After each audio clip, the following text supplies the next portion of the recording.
Hey Mustafa, how are you? Hello, how are you? Very good, very good. We'll just wait a few minutes, wait for all the founders to join us. Hi, Zhenni. Hi, Mustafa. Hi, nice to meet you, Vincenzo. Nice to meet you. We might have met a mink, maybe, or were you a mink? Yeah, we're currently at Mink, yeah. This is a very small community. Yeah, everybody knows everybody. Exactly.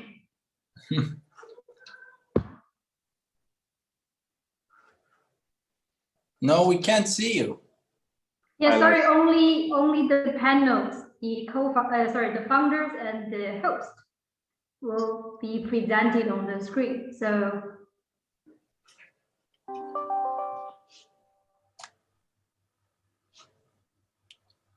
hello, Rodrigo.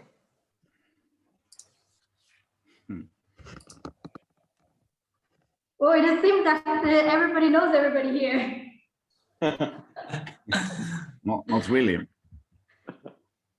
That's when you know that you have been good at networking. Who That's don't true. I know? Lars, I don't know you. I haven't met you before. No, I don't think so. My name is Lars Philip. I'm the CEO of Nordams. Okay. I Yeah. guess we'll see a pitch. Do you want me to tell you more?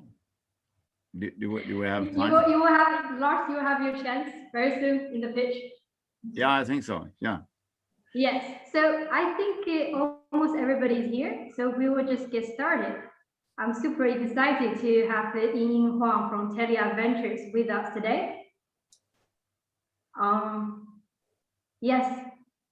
Hi, everyone. Nice to be here. And yeah, thanks for spending the next couple of hours with us. Yes. So I would just start with a quick introduction of the Skåne Startups.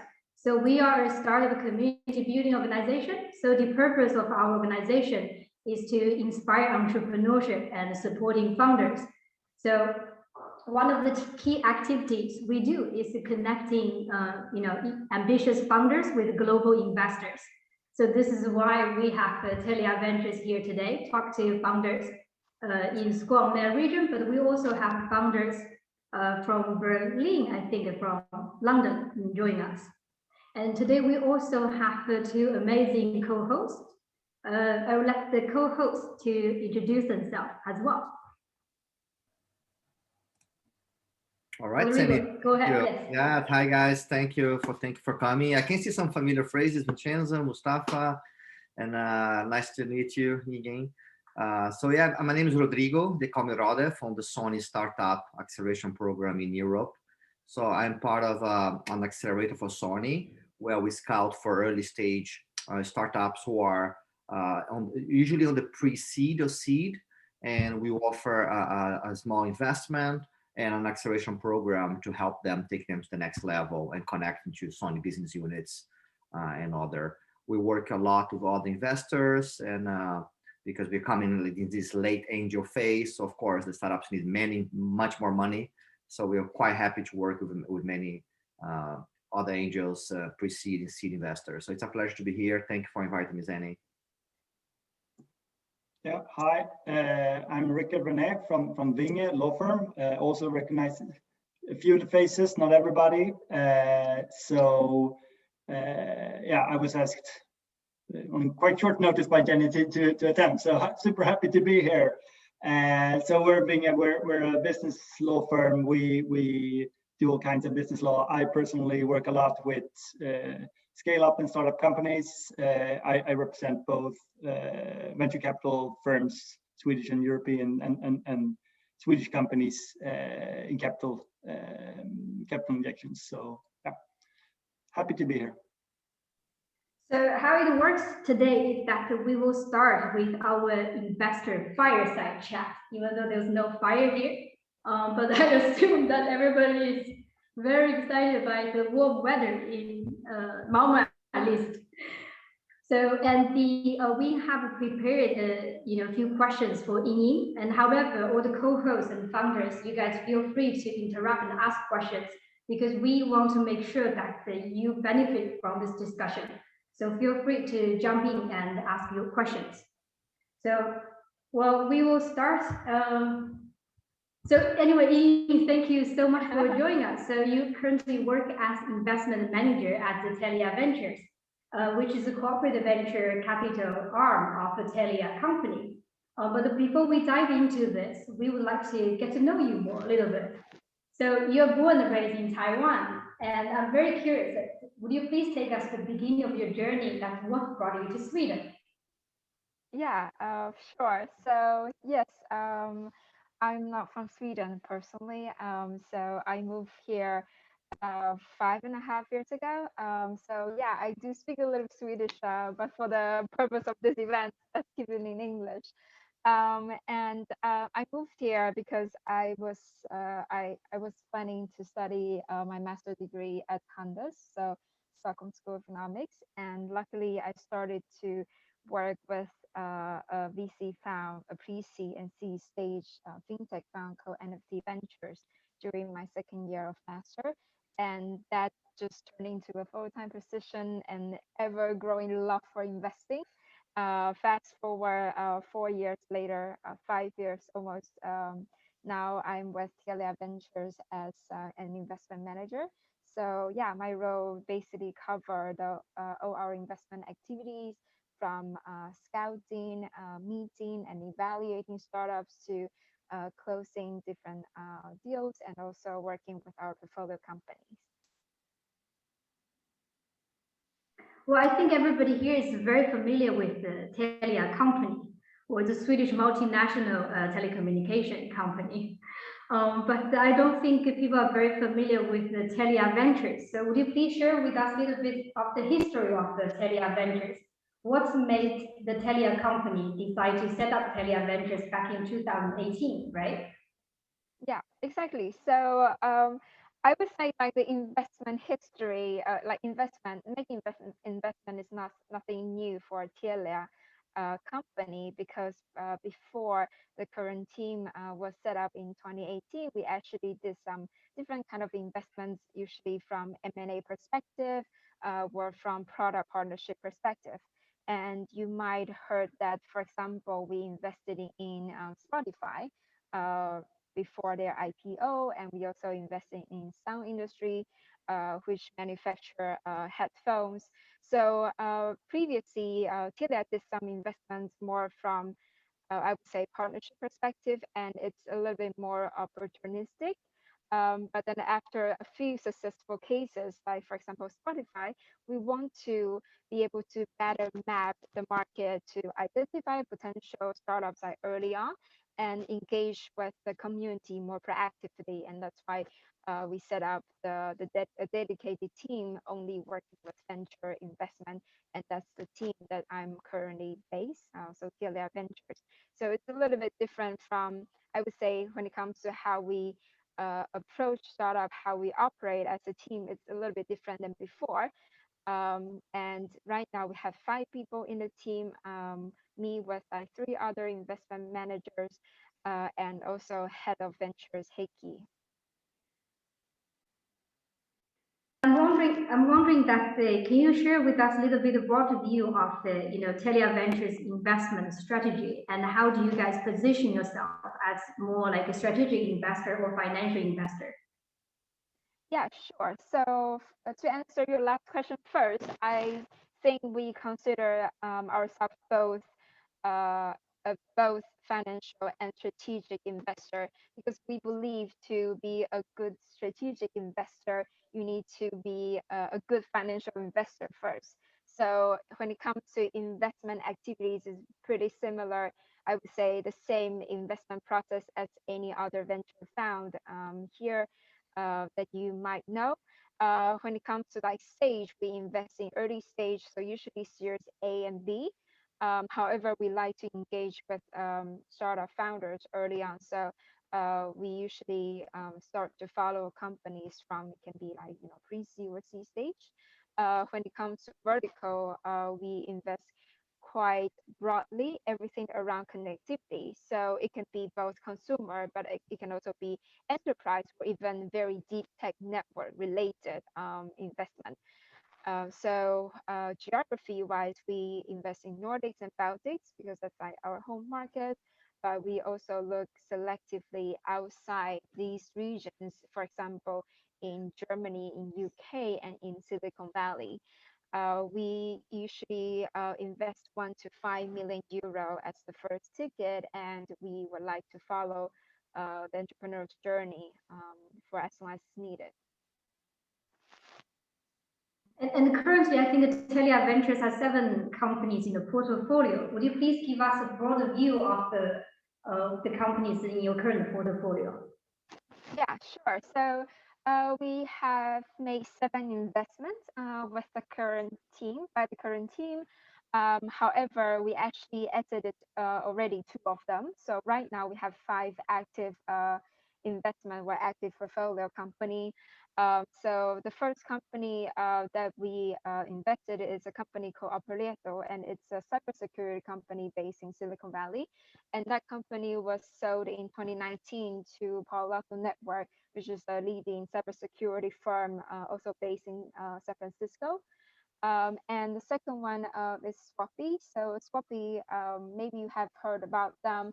They are like one of the fastest growing company in Finland right now, and they do mobile phone refurbishment. So it's an e-commerce platform for consumer to sell and purchase refurbished iPhone. And the third one is a company called Subspace, also based in Silicon Valley. What they do is they work with network optimization for gaming industry. The next one is a Swedish company called IoT Comms, and IoT Comms is an early stage company working with real-time communication across audio and video and in the setting of IoT. The next one, another company. Sorry, I'm just like jumping back and forth, Silicon Valley and Nordics, but I'm sort of introducing like in the order when we make the investment. So the next investment we made is a company called Volterra, and what they do is they developed a distributed cloud management platform for companies to manage their product development.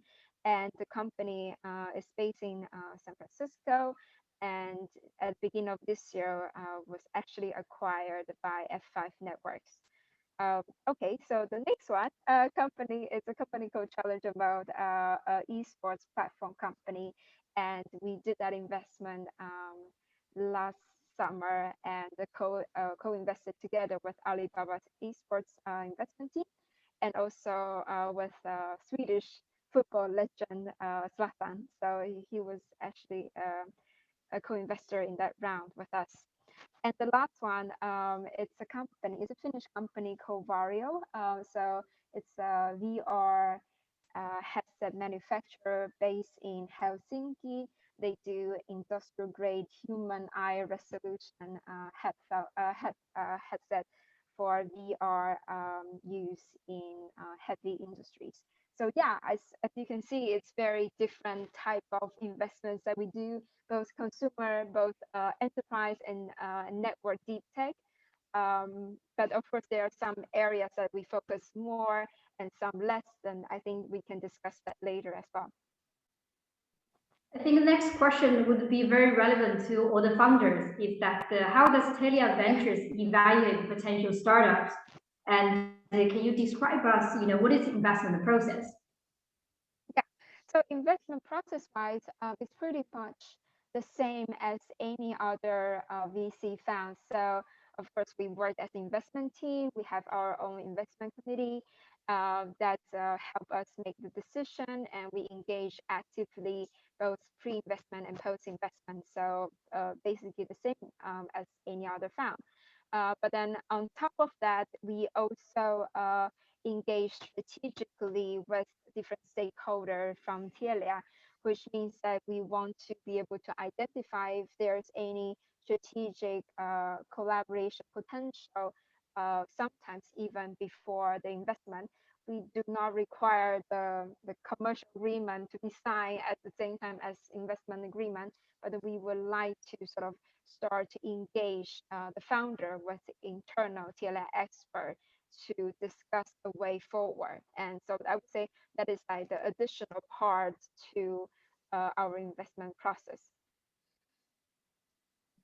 Any questions from the co-host and the founders? Feel free to jump in. I think Andrea, you probably have a question.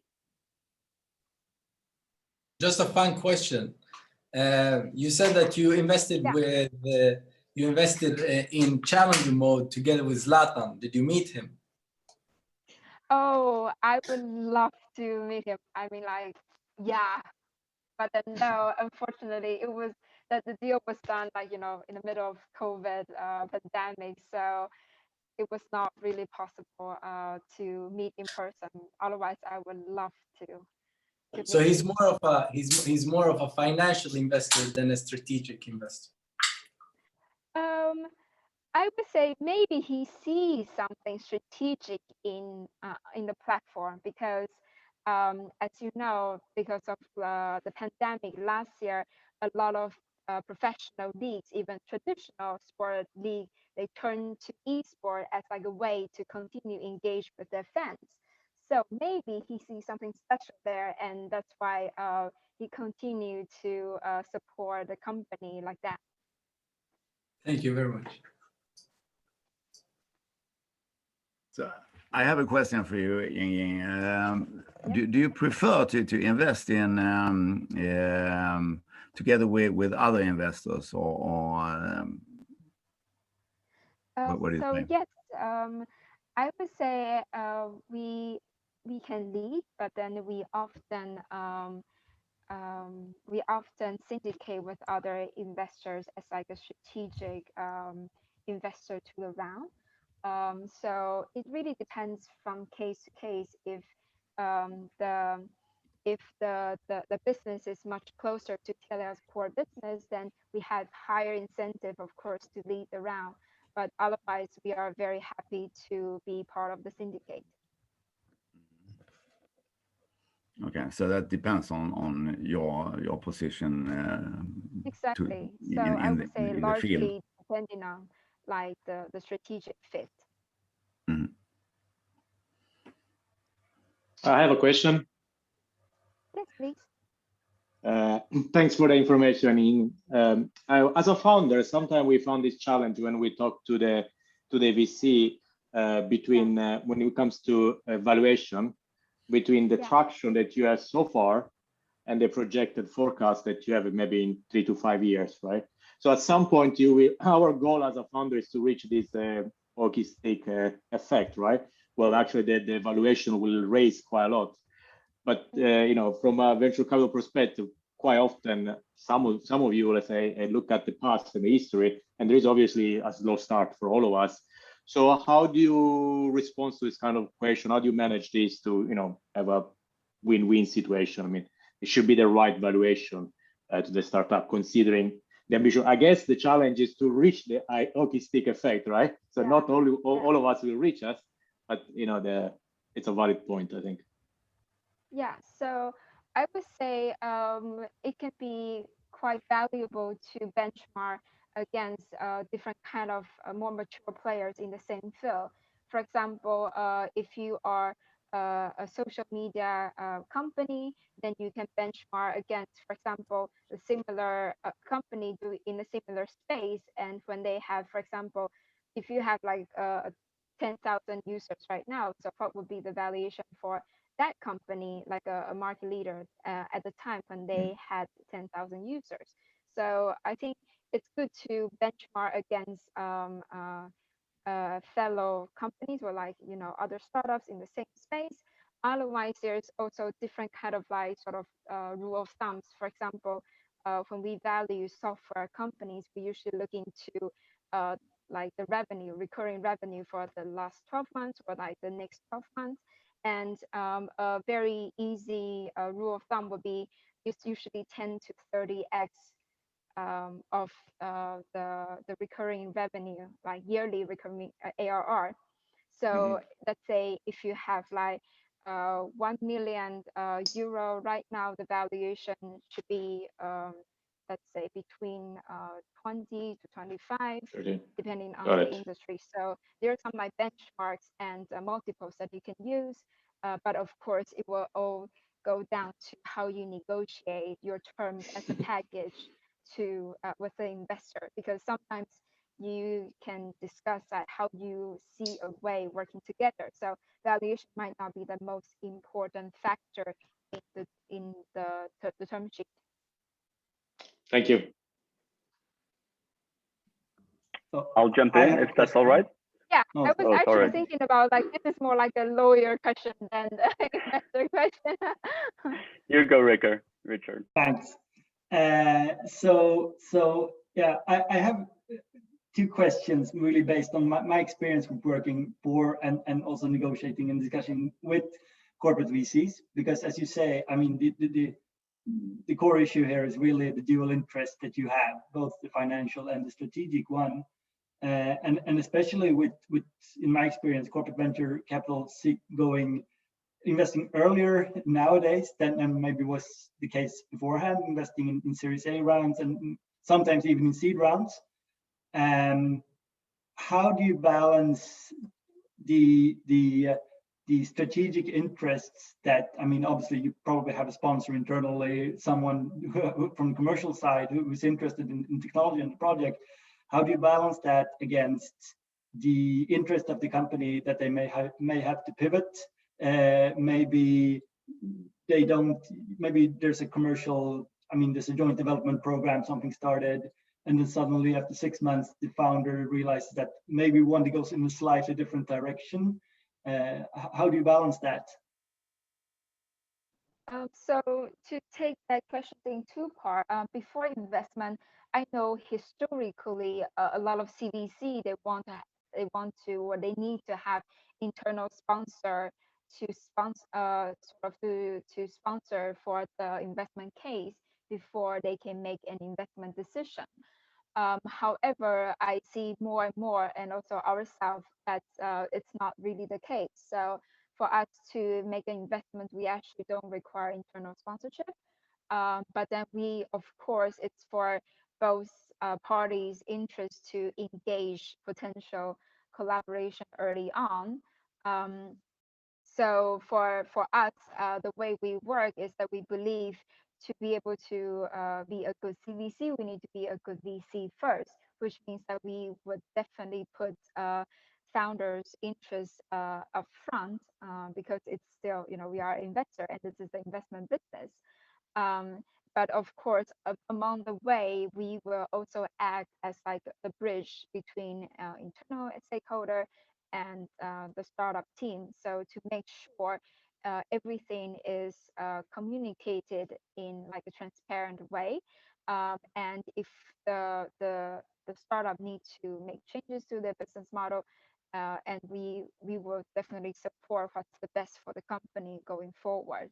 But when they need, like, for example, product expertise or relationship building with, for example, like Telia business units, then we will assist on the way. Okay, so hearing that, I would assume that you're not asking for example, I mean, as historically some CVCs have done, exclusivities for certain fields. I mean, blocking other competing CVCs. That, I mean, it's that from what won't I hear from you, happen that with us. Yeah, that won't happen with us, and we also sort of like, want to make sure like startup founders are comfortable working with us and choosing us as investor, right? Because in a sense, we are also competing with other VCs and other CVCs. So we need to make sure that we are founder friendly, and there will be no such terms coming from the Telia side. And Telia is also very aware of the new way of working with young startups. You can't just, block all the opportunities for them, because that will kill them. And it's not a scenario anyone wants to see. So of course, we need to adjust our way of working, and that's a never-ending learning process for everyone in the ecosystem. Thanks. Yes, so I'm just following up with what you were talking about. So what kind of support do you offer to founders besides the capital? Can you elaborate that with some examples? Yeah, so before I start, I would like to actually mention that we established an expert network called Telia Ventures Experts, and these are a group of individuals across all the countries inside Telia Group, and also across all product areas. So this is basically a group our as like an advisor or expert that help us to work with startups. And the reason I mention it is because we also think this is like a resource, like a network of resource that we can provide to our portfolio companies. So to open up different opportunities working with TLS product areas for countries. An example can be, for example, like Challenger Mode. So Challenger Mode, the eSport platform that I mentioned, because Telia acquire Assembly, which is like a esports tournament organizer based in Finland, and we also have our own. We just launched our own esports series. So we connect and continue to help build relationship between Telia's esports team and also Challenger Mode, like the founders there, to make sure if Telia would like to consider to have, for example, a partner in tournament organization, the challenger mode can be one of the considerations that they can think about. So it actually ended up like there's like a ongoing partnership for part of the Telia esports series between Challenger Mode and Telia. So that's like one of the case how we could to how we actually sort of bring strategic value for Telia and also for startup on top of like the capital that we invest. Yes, and the next question is that all the founders here are fundraising right now. So what are some of the common mistakes you have seen founders make when they're trying to raise like 10 million SEK and beyond? Yeah. And feel free to give us some examples because I'm sure there are lots of mistakes. Yeah, I think like Richard probably can add something from like a lawyer perspective, but then I'm just gonna start with like the investor perspective. I think the first question that you need to ask yourself is whether you really need to raise the money, and if you are actually ready to raise money from VC, because raising money from VC, it's not just uh, money from heaven or something, because it comes with a lot of like responsibility and also expectation. You need to some might even joke that the investor founder relationship can last longer than nowadays marriage. So you want to make sure that you pick the right VC, the right investor to be your partner on this journey. And you also need to be aware that, for example, there would be like board responsibilities and governance, etc. Different kind of like requests and from the investor if you take money from them.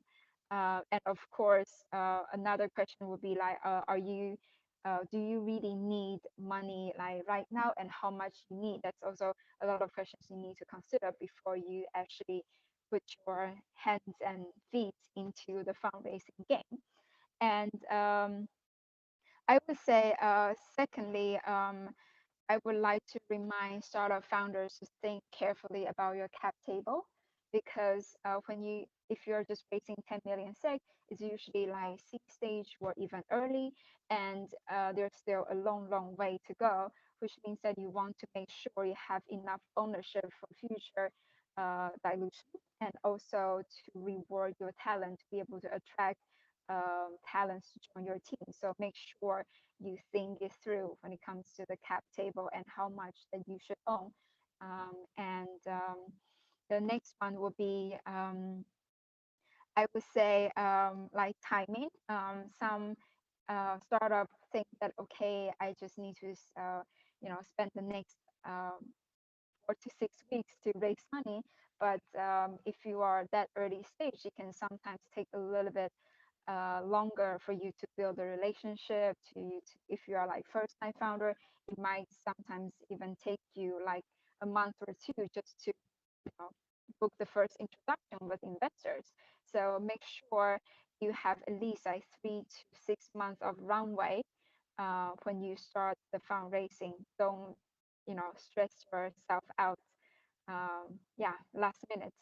And the last point I would say, think about like the focus. So I see a lot of startup founders want to sort of conquer the world, want to work with like multiple customer group, or want to work with different type of like industries over at once. But at that early stage, I think it's very important to focus. So to better your product, to focus on one or just a couple of target customer group.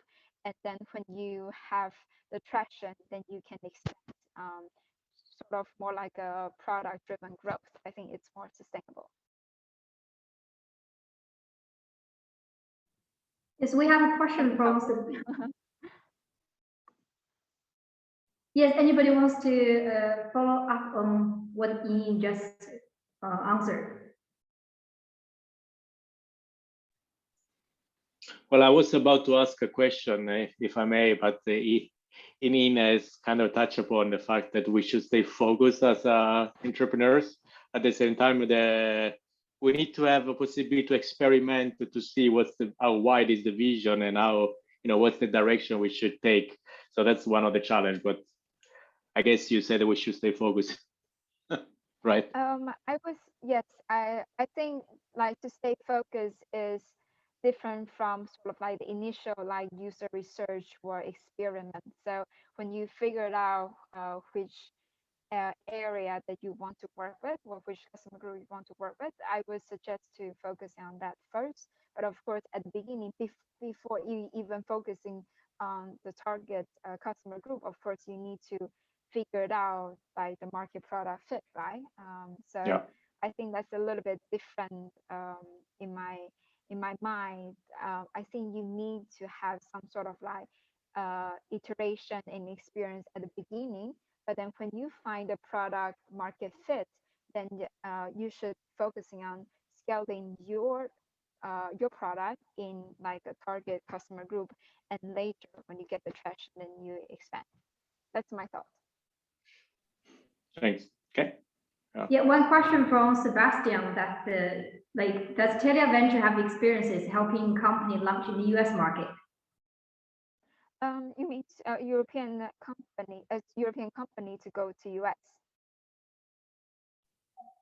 Sebastian, maybe you can elaborate your question. Or to yes. start a completely new company from US? No. We are, I think, all here European companies, and I mean, in our case, the rounds that we are working on raising now, our coming A rounds, is really targeting us, helping us grow both internationally in Europe, but also take the important step to the US. And basically, we are looking at VCs with experience in either launching company there, or in best case even having offices there, or a strong network there, and so on. So when it comes to network, we definitely do have network in the US, and especially in Silicon Valley, because we after all invested like in 3 companies and also asset 2 of them, and we have like a sort of a strategic investor network with, for example, M12, which is a Microsoft CVC, and for example, Qualcomm Ventures, Ericsson Ventures, etc.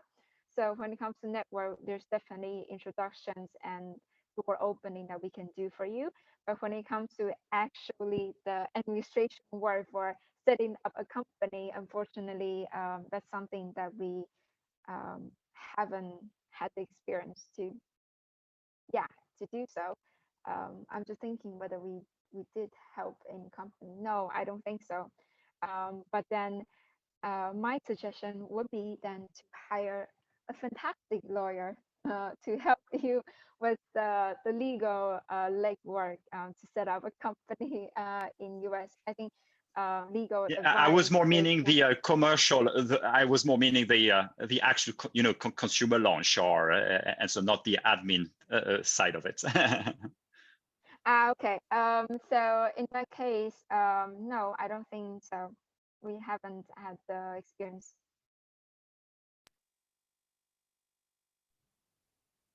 Cool. Yes, and I also want to touch upon a little bit about the corporate ventures. And for example, when I was visiting Sony Innovation Fund in Tokyo, and they gave a presentation about how their fund operates. And one of the challenges they mentioned is that when the business environment is changing, that affects the Sony corporation, and Sony Innovation Fund would be the first department to be cut out of they will receive less budget to invest per se. So I'm just wondering that the change of corporate strategies within the parent company seem to have an effect on the corporate venture investing activities. So how do you think the corporation should, really balance that and utilize the resources to be more engaged with the startup ecosystem? I would say it's probably case by case, because I can't really speak for other CVC and how the fund is structured. So it has a lot to do with the fund structure and of course the commitment from the group side. But I would say this is something I think a lot of large corporates, they have different kind of teams. So for me, I'm working more on the investment side. Of course, that we help the companies we introduce the company to different business owners and different countries, etc. But then we also have internal team dedicated to work with even early stage startup, just building product partnership. It's called Telia X Lab. So if any of you would like to check it out, please do so.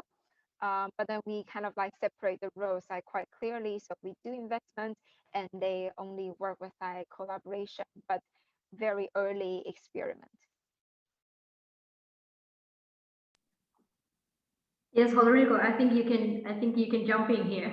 Exactly, especially you mentioned Sony now. Now I have to jump in. No, but it's a good point, Zhenni, you're saying about that. I mean, corporate, there's always a risk or the fear from the investors. So it is a corporate, if it's a CVC, where the money is coming from. I know that Sony Innovation Fund has changed a lot. We have 3 funds now. One is an environmental one, and then we have 2 funds. And one of them has been money from Sony, a couple $100 million, where it is to look for startups that we believe has directly synergy with Sony business units. So there's a little bit of in saying we invest in startups, we try to connect them to business units. We can never guarantee it's going to happen. We'll have R&D centers all over the world, but that's one of the goals. But we do have a new fund that it's completely with external LPs, and Sony being one of the LPs, which means this risk of something goes wrong with the company, the money is pulled back, doesn't exist, because it's allocated money and it's coming money from Japanese banks. So to create exactly to be able to give this security for the startups, that it's not a budget from a yearly budget we take from the company and put it there, they can pull back. It's actually a fund. So I think this kind of is an improvement to what you heard, Zhenni, exactly to address this risk. But I did have a reflection. You were talking about cap tables and things like this. We just went over now, and that's also something for Rickard. We went over now 8 different investments, 8 different countries. So one thing that we thought was quite complex, but it's a tip for the startups, and I want to ask you about that too. If a lot of the startups want to have multiple subsidiaries in different countries, this is extremely complex. So I think a tip for us is to keep it simple and think about why, if in case you open different countries, why you open up. And we were able to invest in all of them. We were able to sort it out. We did spend more money on lawyers, specifically in specific countries, and we had a lot of go back and forth to start, but why do you have a company in Latvia and then a subsidiary in Poland and a unit in the US? So I think as an investor, it's very important for us to understand who owns the IP. So it's a question and also a tip for the startup to keep clean. But do you face these problems when you are investing, or how does your team approach that when you're looking your deal flows and you start revising different startups to invest? So this is like a topic that we always cover, but then usually not at the very early stage. So this is more part of like the DD process that we understand which entity owns IP and whether they own the IP, and of course like the organizational structure with like subsidiary, as you say, and yeah, basically a rule of thumb would be that we always want to invest in the parent company. It's fine that there's like a subsidiary. Sometimes like company might structure subsidiary for like taxation reasons, for like for hiring reasons. But we always want to make sure that we invest in the parent company, and the IP should be sort of yeah, within the holding of the parent company or its direct subsidiary. But then maybe this is something that Richard can comment. Yeah, would be happy to do that. I mean, going back to I think what both Eugene and also Rode said. I mean, keeping it simple. I think that the presenting startups in this meeting is probably far beyond that stage. But maybe there's some in the audience that's good to hear as well. I mean, keeping it simple is really. I mean, it's something that saves you a lot of time, a lot of money in the end. Because my experience is that, of course, if the company is good enough, if the idea is good enough, if the founder team is good enough, then things will be solved. I mean, IP, you can always assign IP afterwards as long as it's not, no one has left the company. If you have a mixed up cap table, you can probably buy out an early angel investor who has too much of the cap, stuff like that. But it's just things that creates too much, creates a lot of problem for you. That you shouldn't have to make so complicated. For example, raising a safe note when you don't know what a safe note is. Again, subsidiaries in different countries.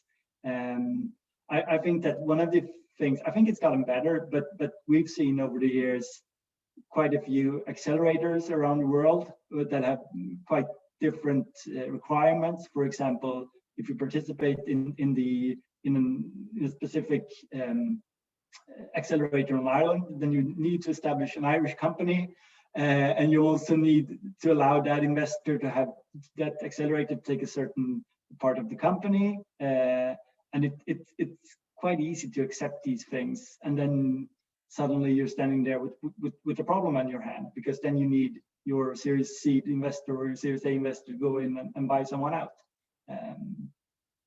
So yeah, keeping it simple is that saves, I think, a lot of time and cost for everybody, and makes you more investable. And if I could, Rickard, and if it's not simple, keep it organized, because we had cases now invest in a company who was working with Portugal grants in place in the UK, and initially when our lawyers looking this is going to be a mess. But when the startup came, they were so organized. They had explanation for everything. And then something that we thought it could become a deal breaker on the beginning of the due diligence actually became quite easy, and the investment's done. So keep it clear and organize the house if you go to fundraising. I think that's a good tip for all of you.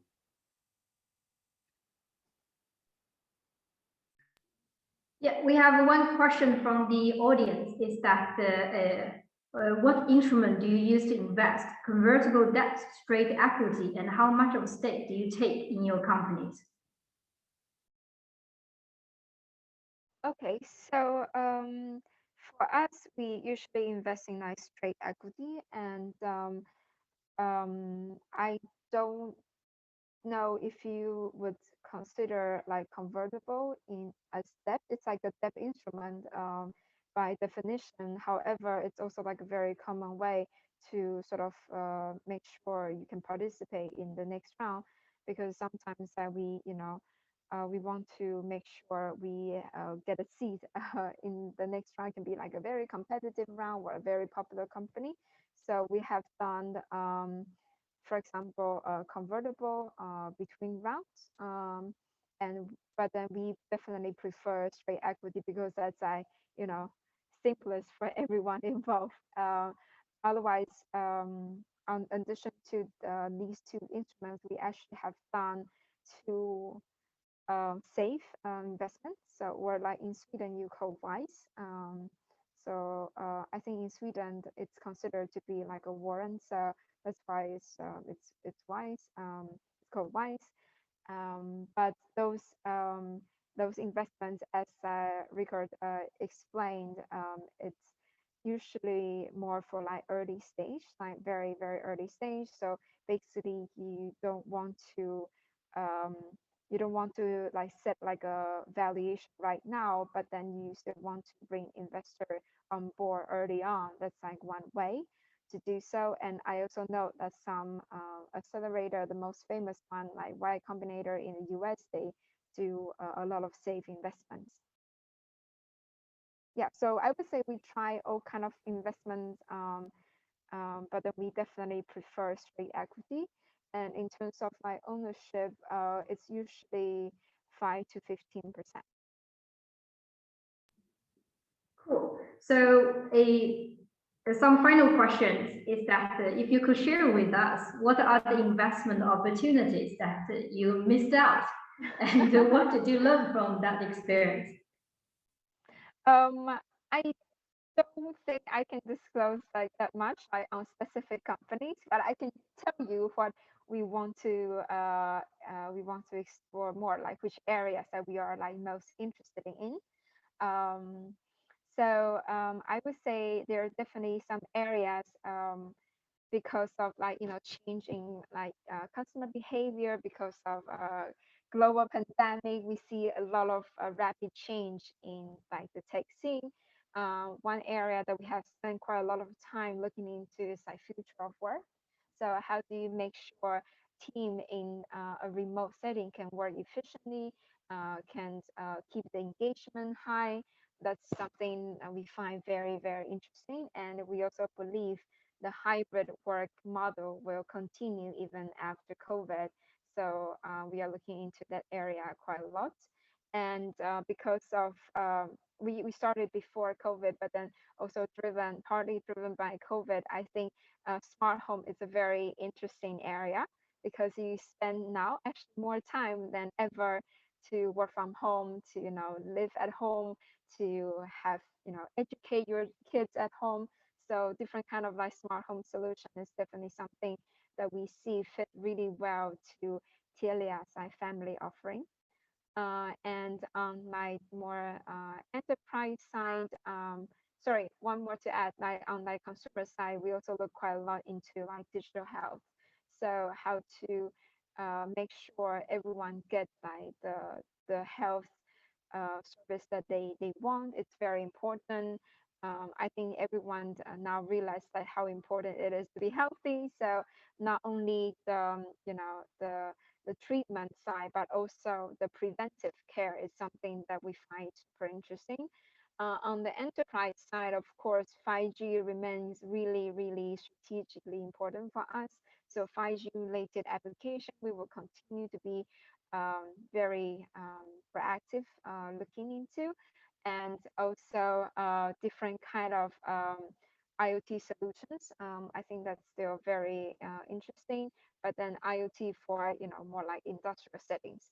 And last but not least, I would say different kind of like enterprise solutions, but more focusing on like workplace. So that's also connected to like future of work.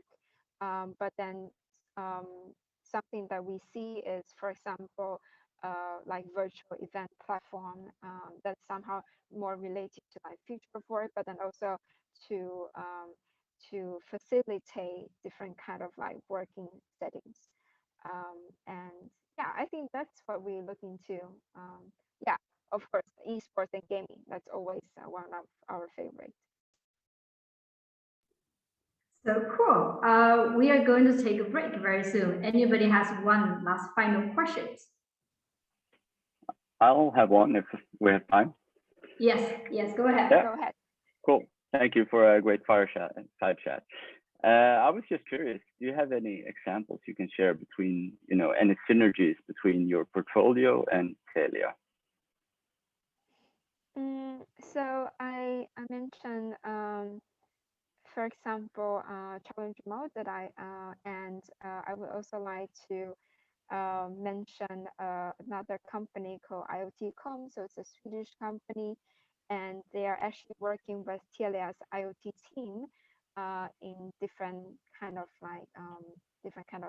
settings or different kind of areas. And they are also exploring, because during pandemic, they actually get a lot of inbound from for digital health suppliers, because they provide like real-time audio and video communication, and that can be quite helpful in like a hospital environment. So the personnel don't need to go in to check on patients or go into my elderly care house to check on people every hour or every day, but then they can use IoT devices to facilitate that. So there's a lot of discussions around that, and of course, like inside Telia, we have both IoT team and also digital health team in Division X. So yeah, hopefully something concrete will come out of that as well. So that's another example. And then when it comes to like the VR headset, like Varjo, company based in Helsinki, we are also discussing whether we could help them on like the connectivity service, because to make sure you have very good quality of the image for your VR headset, you need to have like the best-in-class connectivity service. So that's something we are exploring, and we see a lot of potential, but of course, there's nothing that I can disclose at this stage. Of course. No, so these are like cool examples. Yeah. Thank you. Well, thank you guys. Let's take a 4 minutes coffee break so you can stretch your legs, and we'll be back at 3:55.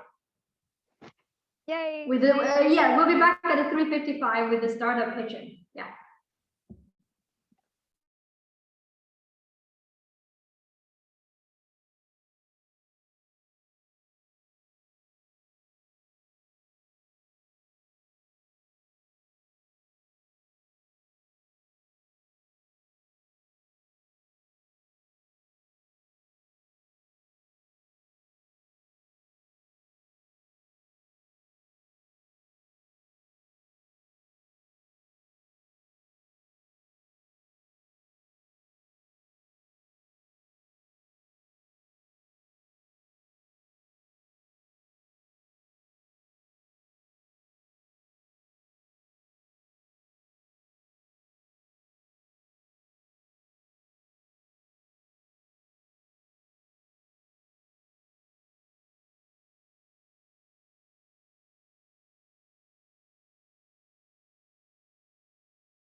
Hello, guys. Well, I hope you guys get your coffee. You see that, is everybody back? We'll just wait for a few more people.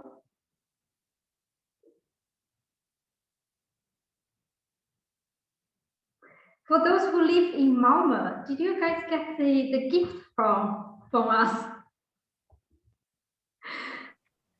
I did. I got it today. Thank you very much. Excellent. This is we need some extra protein powders. Yeah. I need to go to check my mail. Just a second. Yeah, what? You haven't done it? Rodrigo, this is your favorite. Yeah, because yes, I think I got everybody's address right, but I missed the one. And for those who live in Berlin and London, we couldn't mail it to you. Yes, I think we will get ready.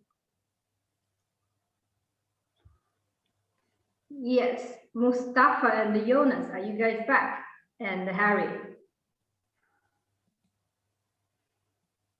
So let's just give 30 seconds more. Cool, Jonas, you're back. Yes. Hi. Is it my turn? No, not yet. But you seem to be very excited. It will be your turn very soon. Always. But cool, guys. We'll start with Lars. Lars, are you ready? Yeah, I'm ready. Sure. Cool. Yes, you can present your presentation for your own screen. Okay. Yeah, I hope that will work out fine. I put it up and share the screen.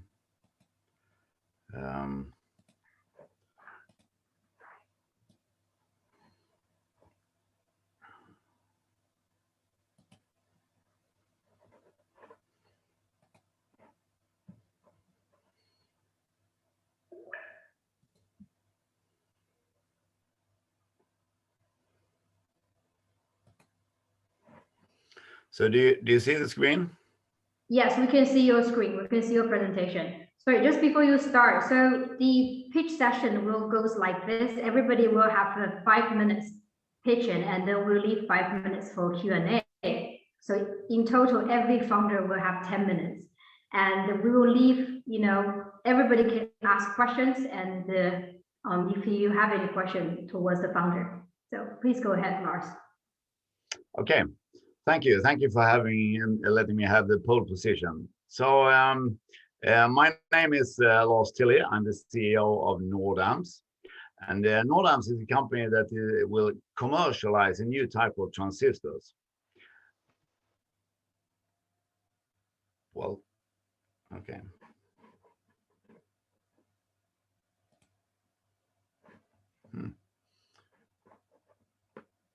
I have troubles switching to the next slide. You want the last one, that's why. Press number 1 and enter, then you're gonna jump to the first one. It seems like on the last slide. You're right. yeah, right. Okay. Yeah. They were very similar. Okay, then I start again. So my name is Lars Tilley, and I'm the CEO of Nordams.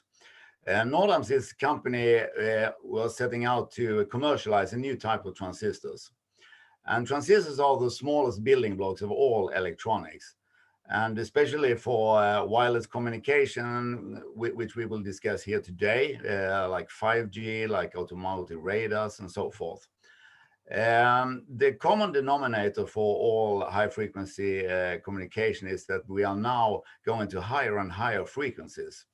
And today we have been sending around 2 gigahertz for a long time, but now with 5G, we're going to 28, 39 gigahertz, and then further on to 80 gigahertz, and then to several hundred gigahertz. And these are giant leaps. And that brings, of course, some problems. But the reason why that is happening is because we have a lot of mega trends that are requiring higher data transfer rates. There is a problem. Traditional established silicon technology doesn't really suffice. So for digital applications, the frequency for clock frequency for processors have leveled off at 4 to 6 gigahertz, and for analog applications that happens for 60 gigahertz, and that's a big problem. So we designed a new, better transistor, the vertical nanotransistor. And that is in principle going from 2D to 3D. So in traditional silicon, you let the current run in a channel in the surface of the silicon wafer. But if you raise the channel and standing out from the silicon to let it grow out from the silicon, then you gain a lot of benefits. You can wrap the gate metal around the channel so that you can control the channel, the current from all directions. And that gives you a lot of advantages. It gives you a higher frequency because of the higher gain, and it gives you the ability to then convey higher data rates. And as a bonus, you will get a lower power consumption. And these specific devices also have a lower noise contribution, which is very beneficial. And one of the most important aspects is that it's compatible with established CMOS technology. We have just recently got a market validation in a joint project together with Ericsson, where we have compared established technology in an Ericsson product. What would it mean to exchange it with our devices? And the result was stunning, I can say. If you just calculate a normal, straightforward license model, and then you estimate that you collect a small license fee from all chips fabricated with our technology, then we end up with a fairly comfortable number for the total accessible market. And of course, we will not collect the whole market share. We're assuming a rather modest and conservative number of the market share. We still end up with a reasonable number. So what have we done up to now? Well, the company started at 2016, beginning of 2017. And since then, we have done a number of development of the transistor, but also we have done a number of demonstrating circuits that customers could evaluate. And we have performed a first early external seed round of 3.3 million kronos. And by this last customer validation, we will now go and ask for a larger seed round, a larger funding round, between $2 and $5 million. We have competition, and I think that's a good thing. But we are positioned. This is a graph spanning the competitive arena. So on the y-axis, we have cost. On the x-axis, we have frequency. And we are positioned at the spot where everyone would like to be, at the high frequency end, but at a modest cost. My co-founders, Lars-Erik Wernersson and Erik Lind, they are the scientists that have been researching this technology for the last 15, 20 years. And as part of this Nano-Lund research area. And they have not only been in the lab, they have actually also done tech transfer out to a company called Acconeer, for instance, which is now one example that is on the stock market. Here is the competitive and the competent team that are doing the hard work. And I and the company are supported by a very knowledgeable and experienced board. And as example, you can say Paul Vinge is the chairman. He has started a lot of companies of his own. Avencia is one with a few hundred employees. also on the stock market. P.O. Hansson has an international career in semiconductor business for the last 30 years and has a very established network and so forth. So these are guys that are standing behind the company with a lot of different experiences. So right now we are going out to execute the first major round, and this will be used for funding a dedicated pre-production pilot line for the transistor production, where we can increase the volumes somewhat, but not to a commercial level. And that is in order to validate the product and manufacturing processes. We will also finalize the goal of a 700 gigahertz transistor by the end of this year, and also demonstrate a number of standard circuits that the customer will require, so that they can measure on them themselves. And we will also do technology transfer to our first customer with this money, of course. And we are now looking for international industrial investors to supplement Swedish investment funds. And the telecom industry with Ericsson, with Telia and so forth are good partners and potential investors because they have the knowledge of 5G and the protocol for the communication, and also the customer knowledge.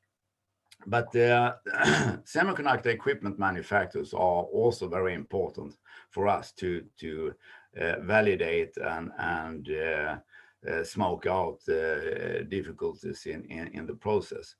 And of course, our first customer is the chipset vendors, and they are also partners that we would like to engage in this round. We're asking for a range between $2 and $5 million in order to fulfill our milestones. The milestones on a technical side is to step up in cutoff frequency, and as I said, we will reach 700 gigahertz by the end of this year. And on the market side, we will engage with customer and foundries to start common projects. For investors and investment, we will seek soft money, but also go for more industrial investors. And that's about why we are discussing today, I think. Okay, thank you. I will answer any questions you have. Yes, Ying, please go ahead. Yeah, so I have a question. So what is the product? Are you making the hardware transistor yourself, or you were gonna license the technology? I didn't quite get that, because at first I thought it was a licensed business, but then you say you're gonna do the manufactured transistor. Yeah, we are aiming for a licensed business model, where we license the technology transfer, and we also the upgrade of the technology. But in order to show the usefulness of these devices, you have to show a certain maturity of the technology, and you have to show that you can achieve a yield that is reasonable and so on. Otherwise, you will have difficulties to be credible. I see. And in terms of like IP and patent, do you have any patent? And does the company own all the IPs? Yeah, we have a handful of patents, and we have a number of patents in the process, and we have also access to the patents that are collected in a holding company called Kunano, which is all the patents that is coming out from Nano Lund, which is 300 researchers and so on. So we have possibility to license, sub-license these patents as well. Okay. Do we have more time, or should we? Yeah, we can go for one last question. Anyone want to ask questions? Otherwise, I'm gonna ask my question.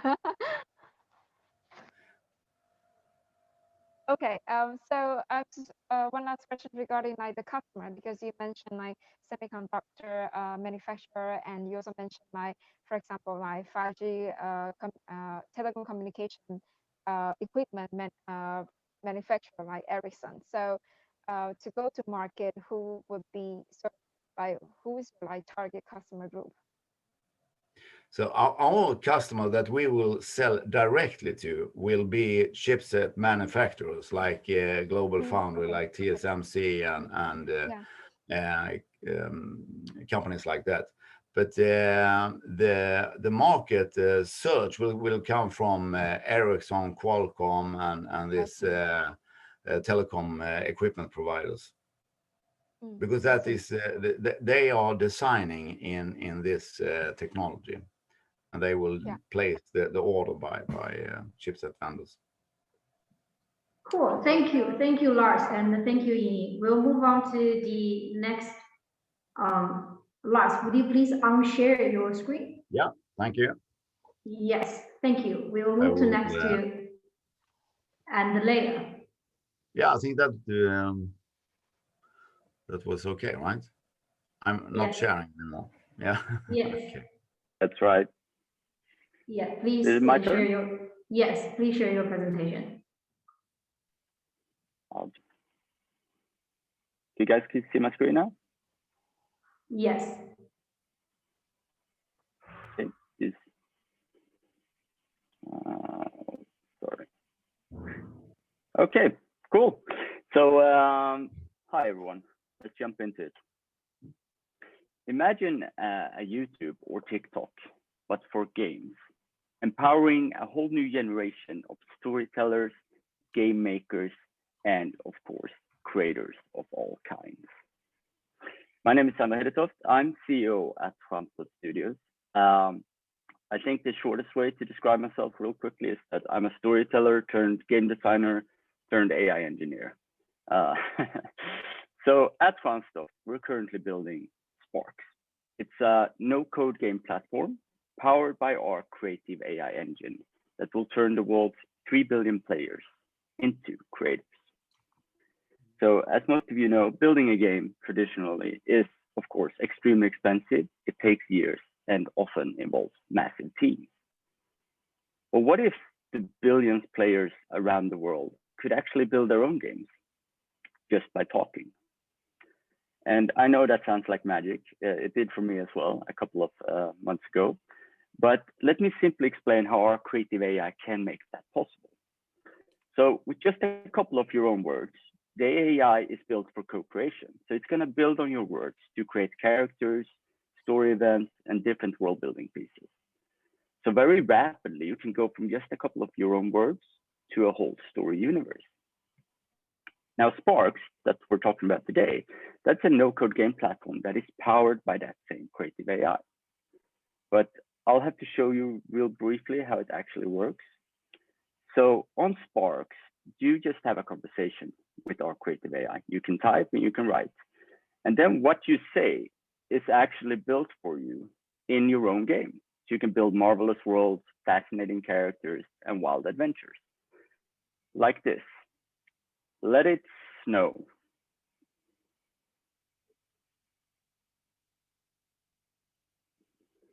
So the power of our co-creation creative AI turns you as a player into a creator that can then play your own creations. How about a scary dragon?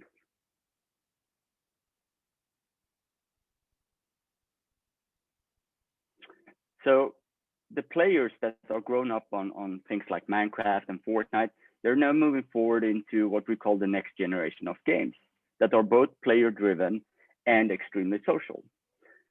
Which means I haven't told you the best part yet. So you can then post the game you created, your own Spark, for the rest of the world to experience, remix, and share. It's an extremely social platform where all the players are the creators. But let's look at the market.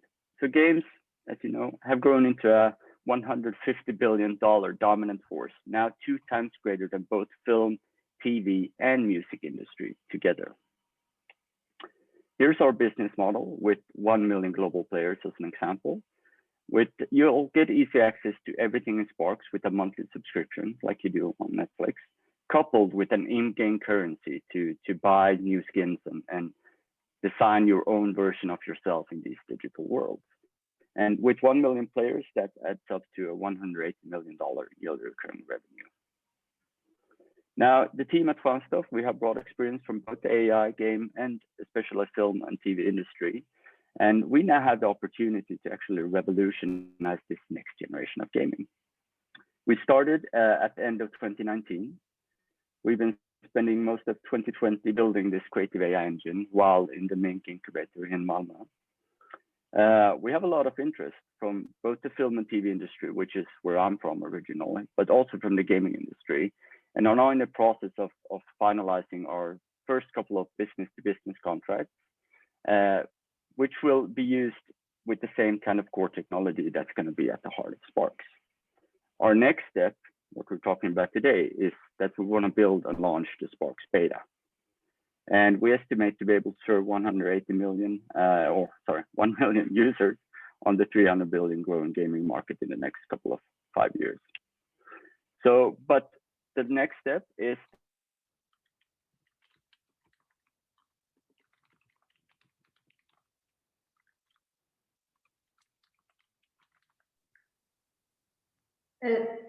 can everybody listen to Andrea? Oh. I think he's frozen. He Well, disappeared. more about how we can turn the world's 3 billion he's players back. into creators. Sorry? So we missed you for 30 seconds, but we're good. Oh, really? Yeah. I think my daughters came office here and launched their iPad, so they probably dragged my whole internet down. Sorry, what was the last thing you heard? Can Should we I go go back from to this slide? last slide? So I actually didn't catch the slide before this one, so it's just the last slide. This About the fundraising, I think. Okay, that one. You guys hear me now? So basically, our next step is to actually build and launch the Sparks beta and onboard our first 10,000 passionate players. We won't do that at once. We have a very deliberate process where we're gonna bring in the first 10 core users right now and really optimize until they actually love the product. And then those 10 is gonna be allowed to invite 10 of their streamer friends. And now we're gonna optimize for those 100 people and so on. And we think that we will get there with a team of 5. It'll take us 18 months and we need $550,000 in capital. Thanks. Yeah, Ian, go ahead. Okay, so yeah, I actually just want to learn a little bit more about the product because it sounds like almost too good to be real. So what kind of game can a user build today and then later when you actually have a commercial launch? So to which degree how complex the game can be, and can I just create a game by speaking like now?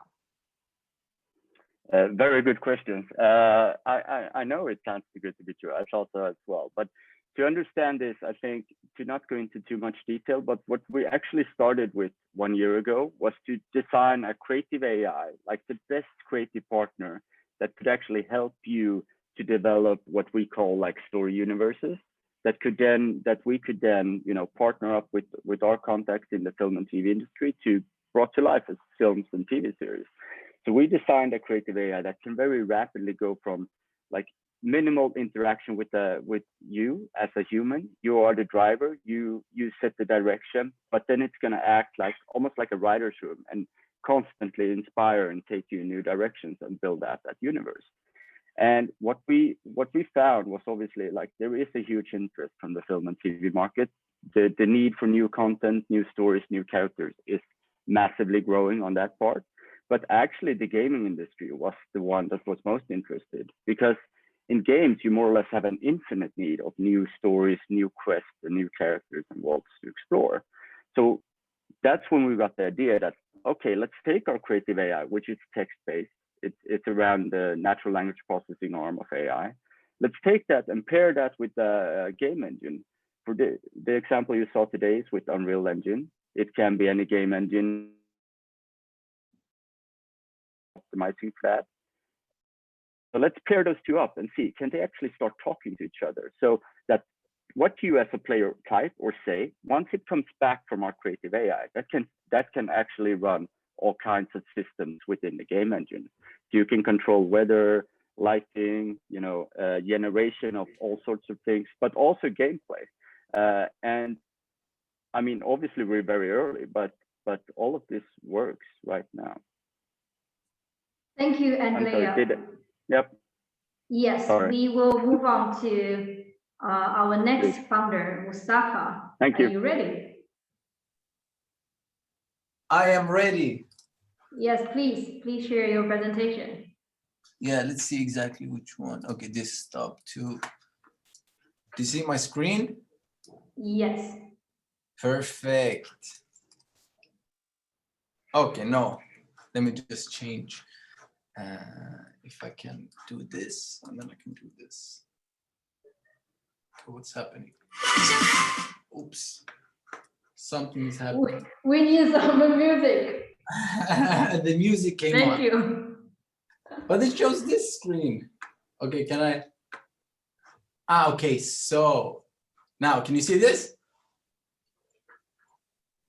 No, I cannot see anything. Share screen, desktop 2. I have 2 screens, that's why maybe. Can you see it? Yes. Perfect. Yes, perfect. My name is Mustafa Alfredji, and I'm the co-founder and CEO of MySocial, which can easily be described as an influencer manager in your pocket. Did you know that influencers that have a manager make 200% more money every year compared to the influencers that don't have a manager? And the crazy thing is that 98% of all influencers don't have a manager. Only the top 2% of influencers actually get the help they need. So we built MySocial, and it's simply an influencer manager in your pocket, allowing the 98% of influencers to get the same help as the top 2%. And we do this by allowing the creators and the influencers on MySocial to network with like-minded creators in the influencer industry so they can collaborate, connect, and grow together. But we also provide them with very valuable tools that can help them grow their audience, manage their influencer business, and make more money. We make money by allowing our influencers to upgrade to MySocial Pro, where they're able to pay 30 euros every month in order to boost their career to the next level. If we look at the market, today there is 23 million influencers that have over 2,000 followers across social media. And the amount of influencers is growing by 22% year over year. So back in 2015, there was 7.7 million influencers. And at the end of 2023, there's going to be 39 million influencers. Today, our global market opportunity is 8.3 billion euros in annual recurring revenue. Today, we're very happy to say that we are the largest network for creators in the Nordics. We have 3,700 influencers that have over 10,000 fans on social media.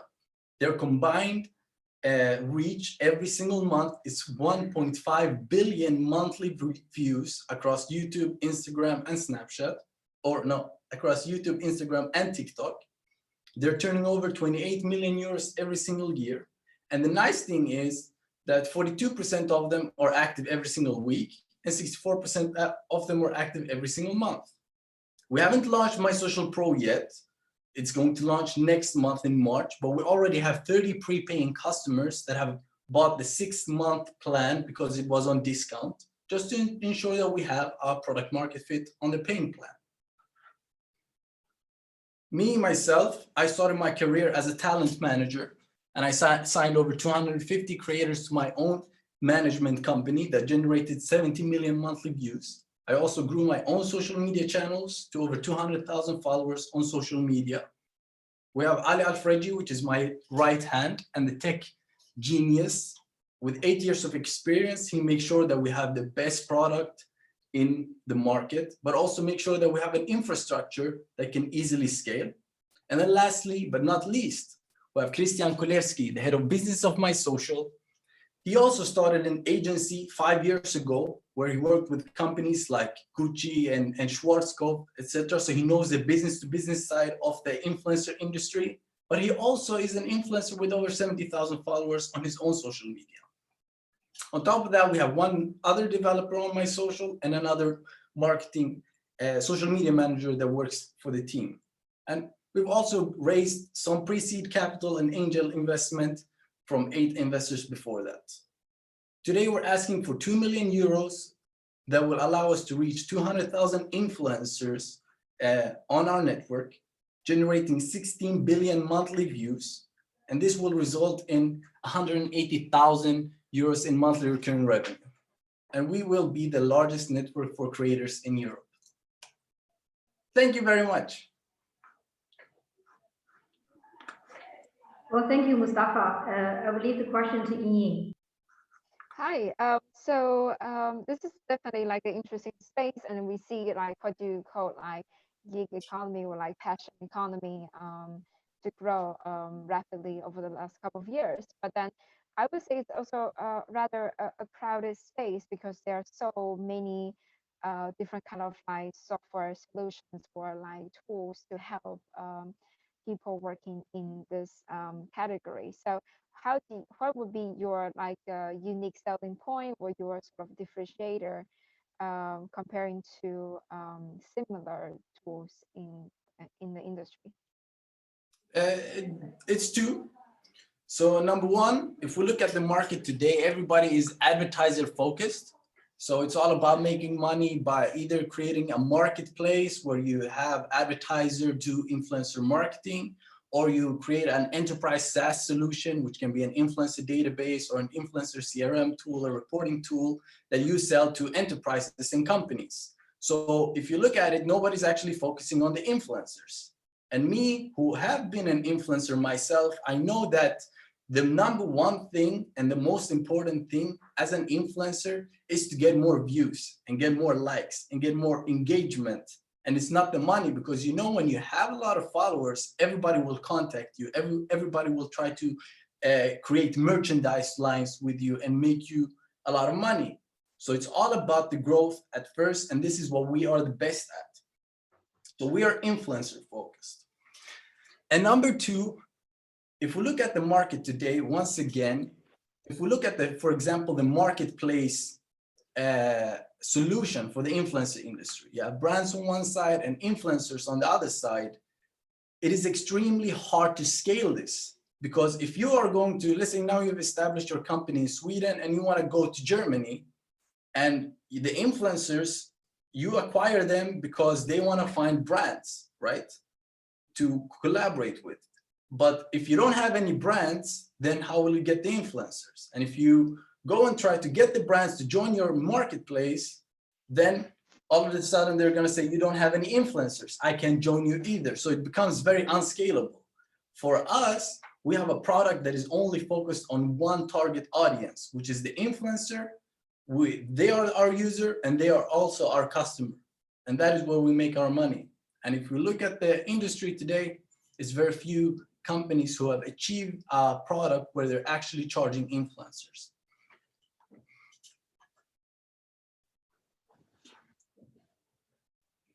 Yeah, thank you, Mustafa.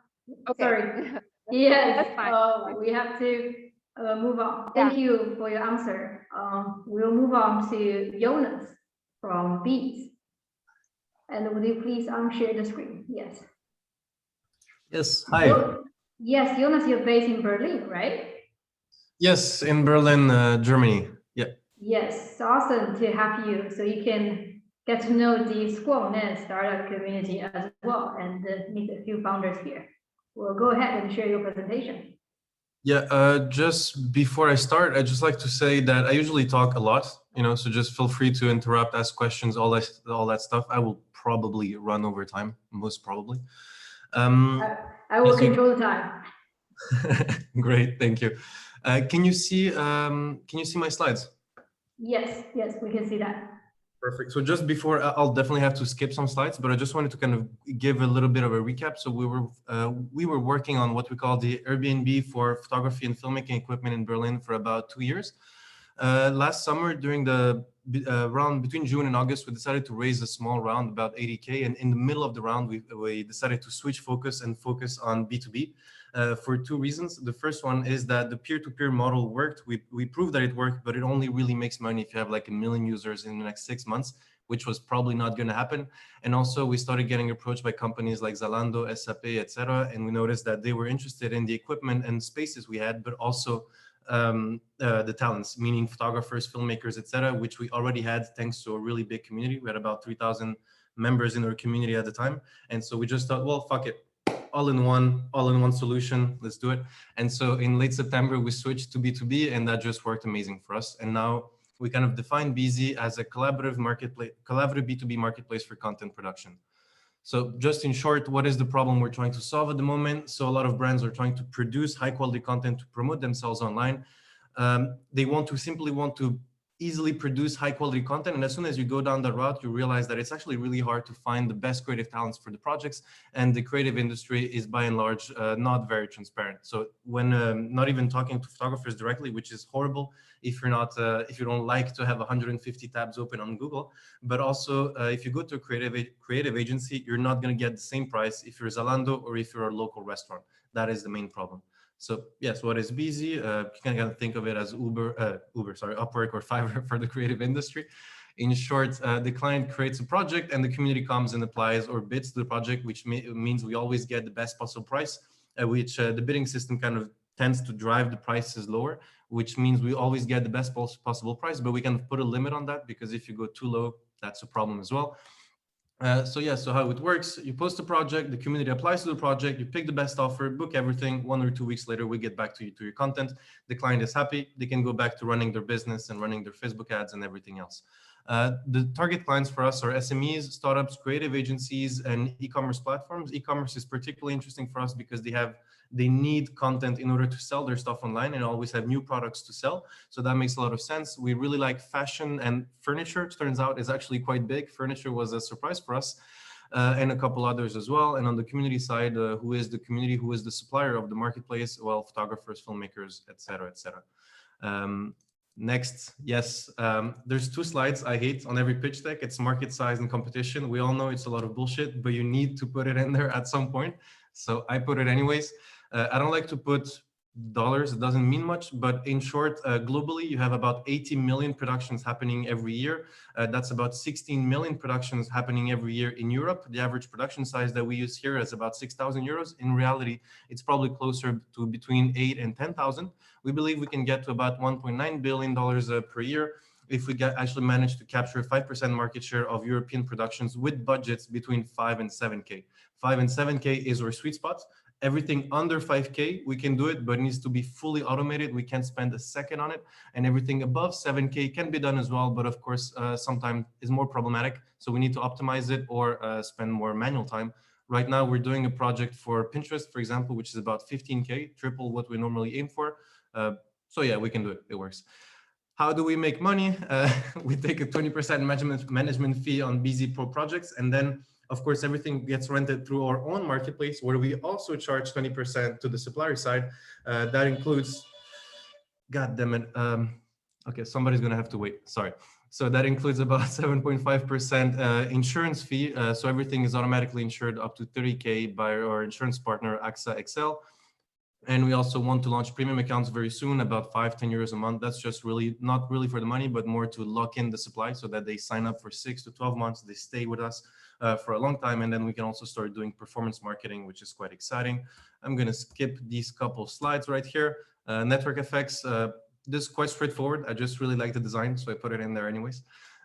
Then for the competition, again, this is the second bullshit slide, but so this is why I kind of put two ways to look at it. I really like this way. So honestly, the affordable, expensive access, quite straightforward. I really like the partial solution versus full solution. This is what is really important. We have a couple of really interesting competitors like Miro, Giro, PeerSpace, etc.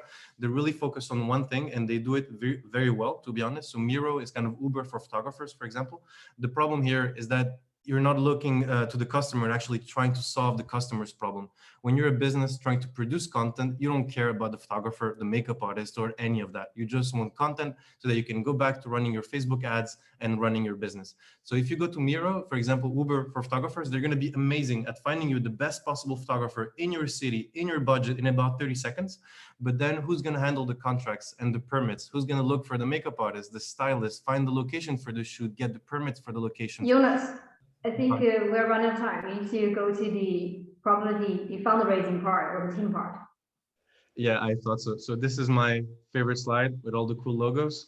And we're probably too early for you right now. So we were actually raising 150K, maximum 300K. We already reached our goals at the moment. So everything is good. And our next goal would be to raise between 1 and 1.5 million during the summer, probably during the end of the summer, to kind of really go for the expansion. Right now, our goal is to really kind of just automate some key processes, key features, accelerating growth in Berlin, and dipping our toes a little bit into European expansion.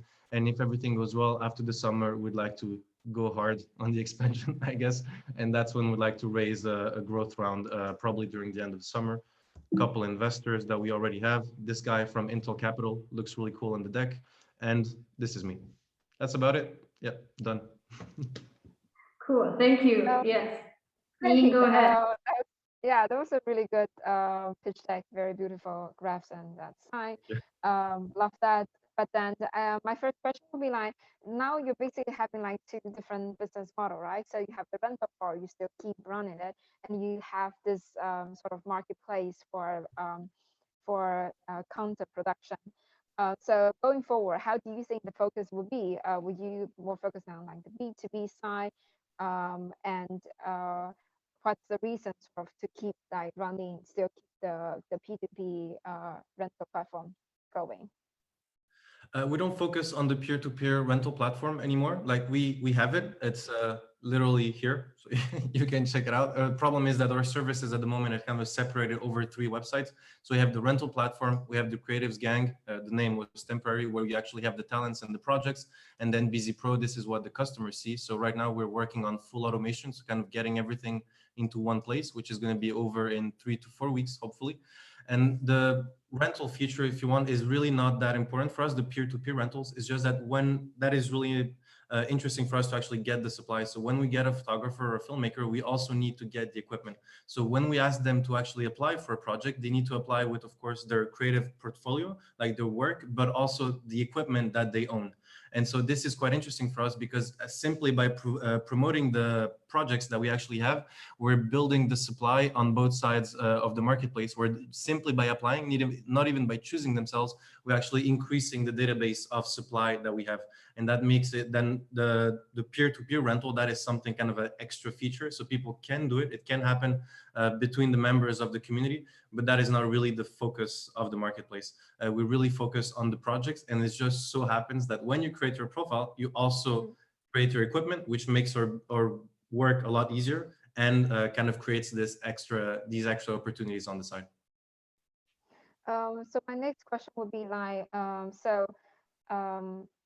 going forward, how would you be able to sort of like grow this like community? Because it's like a community base that you need to have a lot of professionals on the platform to be able to attract like good clients, and you also need to have like good clients to be able to attract good professionals. So how are you gonna grow the community?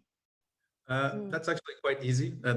Maybe I should not have skipped the slide, but actually during the past 2 years, the only thing we've been working on is actually how do we grow the community. We were really trying to answer the question. We need to grow the community with extra cost. So for us, what was working amazing is events. Right now, not working so well anymore, but we hosted over 65 events in 2019 and managed to grow a community of 3,000 creatives. So we have a really cool formula for events that we can get about 250 people at one of our events, and only takes between 15 and 20 minutes to organize, completely free.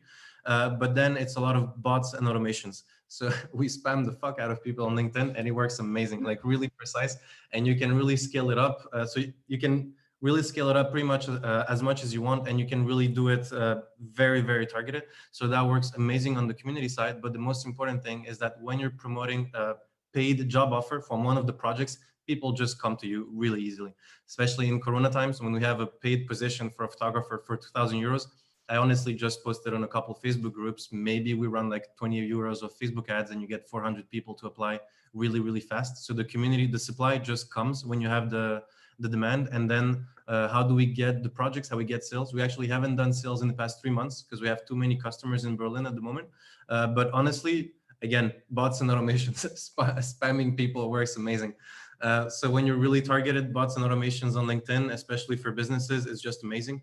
We also do a lot of giveaways. One 2,000 euro giveaway, we had about 200 businesses in Berlin apply. That was great. Yeah, thank you, Jonas. Thank you. Yes, we will have to move on to, please unshare the screen. Yes, we will move on to Harry.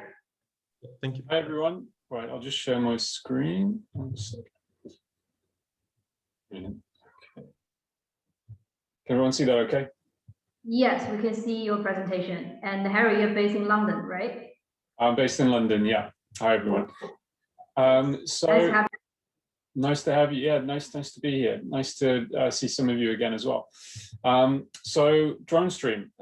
So I'm Harry Howe, CEO of DroneStream, which is a software platform that allows drone pilots to connect and collaborate with their teams remotely from anywhere in the world. And as I'm sure many of you have considered, the post-COVID world will shake up how we live and work. 60% of Western adult population is currently working from home, with analysts predicting that this will set a new norm as 25 to 30% of that workforce will continue to work from home multiple days a week throughout the end of 2021 and beyond. As organizations reap the benefits of the lower office overheads, reduced international travel, among many other advantages. During a time where organizations are under pressure to be more efficient, innovative, and ambitious in how they deliver their services, drones offer a unique lens into the world below, gathering data quickly, accurately from hard to reach places that can create a detailed overview in near real time. This can make a crucial difference in managing costs, controlling risks, increasing safety, and influencing outcomes. The problem is all this data collection relies on the pilot as a single point of contact for retrieving and distributing that information, which is a major pain point for data that has a critical turnaround time. The problem is that all this data collection relies on the pilot as a single point of contact, and retrieving and distributing that information, as you can see from this diagram, you can see that traditionally they would have like a 4K video, they'd upload it to a SIM card, then find a Wi-Fi hotspot, upload it to a cloud, send it to the client, and even then it may not be the data that they're actually looking for. So it's a real long drawn out process that just is not based in real time and collaborative like we are right now over Zoom. So that's why we created DroneStream. So it allows remote telepresence for teams to have inspections or perhaps remote site tours, subject matter experts to discuss the construction site, or perhaps a large scale site that you'll often see in several verticals like construction and so on. So the features aren't just video. So video is just one very, very small part of it. So although we're live streaming the video, there's the ability to control via our operating app as well. There's the geographical locations that are streaming through, and there's also the ability to connect with multiple team members, multiple groups, and actually message the pilot in real time as well. So there's that collaborative sense. We've also seen customers of ours connected up to Teams or Zoom, so you're able to collaborate with the team in a teleconferencing setting as well. And the workflow is very, very straightforward. We've designed it to be plug and play. In some cases with the manufacturer's remote control is you can install it directly onto the remote control as well. So the industries that we're looking at are financial services for site tours, public safety for the obvious, operational oversight and safety aspects, construction and engineering, where they'll get subject matter experts, engineers to look at large sites and collaborate within a half-an-hour meeting on a subject that would usually take several days to go over. The traction that we've seen is, as we mentioned before, public safety groups, police, search and rescue, fire. In construction, we've onboarded a large construction company, Linkson, who are looking to expand this throughout Europe and the Americas. And of course, the police as well. We've seen a drone expansion within the police forces within Europe and the US explode over the recent months. Our roadmap focuses around connecting up to video conferencing, so deeper integration to, for example, Zoom or Microsoft Teams, actually developing a report off the back of that as well. So a post-survey report would then allow them to go away with some of the discussion points, some of the aspects that they would have discussed in that meeting, as well as the video and other useful data that we would have retrieved. And moving towards the next stage, it will be the beyond visual line of sight flights. So this is really where you're taking away the pilot, and now you're moving into a more automated aspect of drone management. And at the moment, there's a lot of manufacturers at play. There's a lot of use cases for different original manufacturers, equipment manufacturers, but the operating system is very much, it's disjointed. For every new drone that comes onto the market, there's a new operating system. So we want to unify that approach. So one of the projects we're involved in with British Telecom, funded by the UKRI and Innovate UK in the UK, is a strategy where they are looking to test a drone motorway, the first ever drone motorway that's in Reading in the UK. So there's several stakeholders. DroneStream will be working with a drone in a box provider to actually connect up our software, so then people in the control rooms and remote groups on the ground are able to actually tap into that video feed as well. So the team consists of myself. I come from a background of pharmaceuticals, but specialized in process improvement, robotics. And Dennis, my co-founder, he's worked with the likes of Samsung with his software company. And our CFO, Sergio, has helped us with sales, strategy, and also fundraising with a background in pharmaceuticals and an MBA at Oxford as well. Our advisors equally as ingrained into the drone ecosystem. Market size really starts with the meat of the drone market is military, of course, but we want to specialize drones for good. So that really focuses on the what you can do in the construction sector, what you can do in public safety, and really sink our teeth into those low-hanging fruit organizations. The global drone market has got a compound annual growth rate of 32%. We're starting to see, in some cases in the US, the commercial drone operators double year on year, which is incredible. And we're really focusing on three main products initially. So there's the DroneStream enterprise product that we have today that's available on the market. There is an insurance play that we'll be looking at under our platform as a service. This will, if you imagine a black box that you have on an aircraft, what we'll be doing is actually streaming data to a server, and that can be retrieved by insurance companies when these drones are fully automated. And of course, the operating system product. Yes, Harry, we need to maybe go to the last slide. Yeah, of course.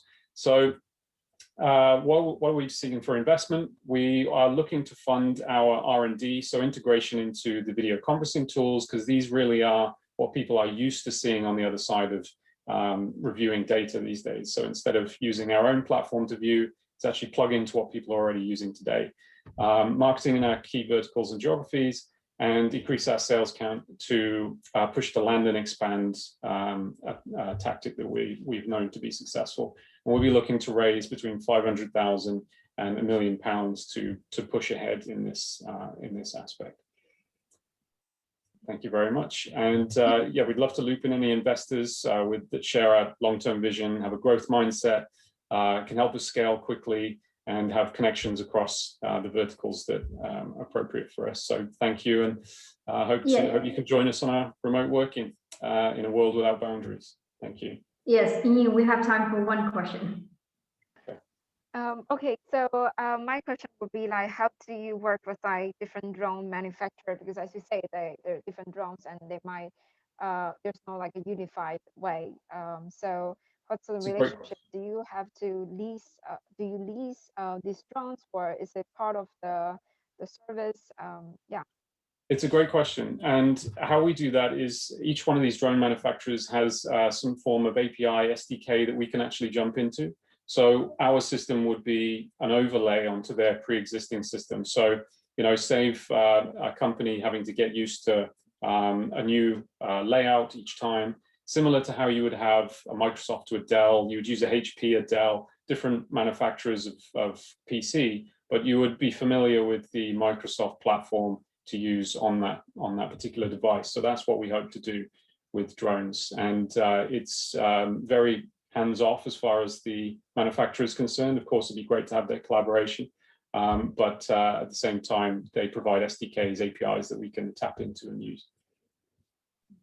Cool, thank you very much, Harry. Please unshare your presentation, and we'll move to Sebastian. Last but not least. Yes.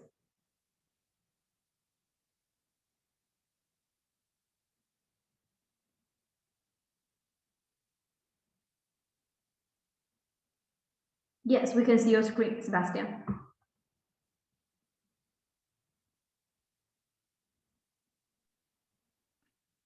I needed to unmute. You can't do that after having showed the screen. So, you hear me? Yes, perfect.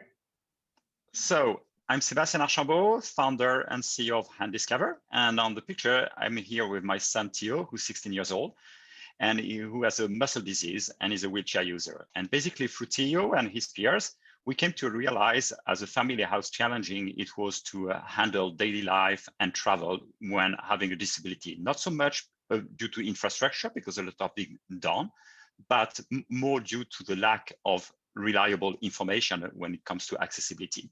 So the vision of Handiscover is really to enable the world and to do that by democratizing accessibility data. I never understand.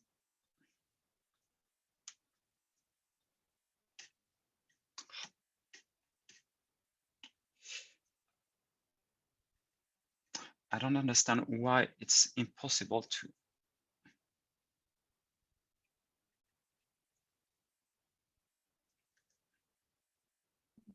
Don't worry, we'll wait for you here.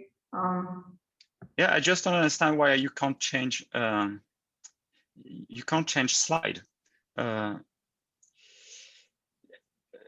back. Yes, you're back. Okay. So bad accessibility data really hinders daily life for people with disabilities. Indeed, when coming to travel, for example, 2/3 of users are stating that they lack information before a trip, or facing physical barriers when moving around. And on the business side, the reason why accessibility is so poorly addressed is because there is no international standard for accessibility, and that really hinders hosts or businesses to understand accessibility. Come on, what's this? No, okay. So at Handiscover, what we are focusing on is to collect, verify, and classify very granular accessibility data, looking at very details like the number of grab rails, or the width of door, or the type of shower. And by doing that, we really change the life for consumers, because we can serve them with really precise and verified data. The reason why you do that from a business point of view is that people with disability now are over 20% of the population, and that's a figure that is growing fast due to the aging population. When we look at travel only, or the European and US market only is already worth $70 billion, so it's already a huge market, but again, poorly served. And we are addressing both mobility issue, visual impairment, and cognitive disease. At the center of Handiscover is really this accessibility expertise and the unique granular data that we are gathering. At the moment, we sit on over 1.1 million unique accessibility data points that we have gathered. We started as a travel company, an Airbnb for disabled, you could say, so a marketplace. That one is pretty dead right now due to COVID, as you can imagine. But there we have over 35,000 classified properties classified for their accessibility and access to a few 100,000 hotels. What we've been focusing on since COVID is developing our business-to-business side, which is called our accessibility management business, where we are helping businesses to understand and accessibility. We help them gather unique data about accessibility that we verify and that we share back. And to it, we are complementing that by education. So this is here. So the accessibility data, it's based on the standards that we've been developing for different industries. So starting in the hotel industry and now venturing also into offices, stadiums, shopping malls, etc. We provide them an accessibility management platform really to manage that data. And we educate the staff around accessibility and can even help with content creation. So data gathering is at the center of Handiscover. We started gathering data about accessibility through our marketplace, handiscover.com. We've now been developing our accessibility management platform, which is targeted to corporate customers in order to really be able to scale the data. The next project will be to integrate object recognition technology in order to really be able to super scale the data gathering and the verification. So business model wise, the marketplace is using a traditional commission-based model. And the subscription and the accessibility management is based on a subscription-based model, starting from roughly €500 per year and per property that we assess and handle. Traction-wise, we have now over 35,000 properties, vacation rental and hotel classified on the marketplace side, and we have access to over 150,000 properties there. We have over 1.1 million unique accessibility data points, growing fast. And on the AMP side, the accessibility management platform, we are now signing our first contract after having pilots with the likes of Emirates for assessing accessibility of the airport of Dubai, around hospitality, assessing sports stadiums, for example, or shopping malls. The team is gathering a lot, several serial entrepreneurs like myself, my CTO, Sebastian, or Gabriella. And we were complemented by Magnus Berlund, a former accessibility director at Scandic Hotel last year, who is helping us developing our accessibility expertise. We are now 15 people based in Malmö, representing 10 nationalities and gender parity. We've been historically backed by angels and investors like the IKEA Family Foundation, Invest, and Housat Partners, a leading travel tech investor in Europe. So far, we've raised 2.2 million euro. And last year, we received a European EIC Accelerator grant worth 1.6 million euro, and also a civic tech grant from Vinnova. With that, we basically have the financing of our product development secured for the coming 2 years. And now we are preparing an A round for next year, for which we have already secured through a convertible loan now, and the EIC as an investor, 1.5 million euro. So what we are preparing now is basically next year's A round, where we need co-investor beside the European Investment Fund. And that will be used to both scale the marketplace if and when COVID bounce back or disappears and the travel market bounce back. And on the business-to-business side, that will be to scale our accessibility management concept, first in the Nordic and in Europe, and next year in the US, where we already have a lot of interest. So if you want to help us democratize accessibility, you can reach me.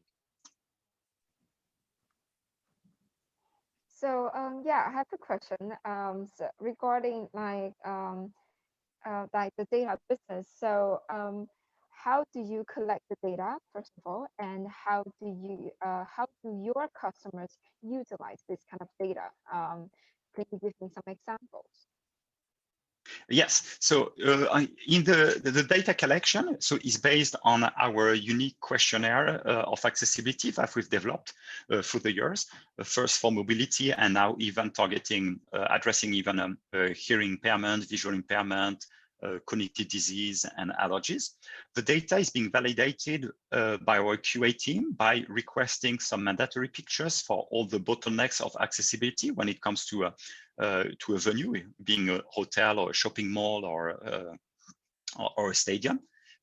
When the data has been validated by the QA team, we can then classify it according to different level of disabilities. So depending on, so if you have a mobility issue, we have 3 different steps or degrees of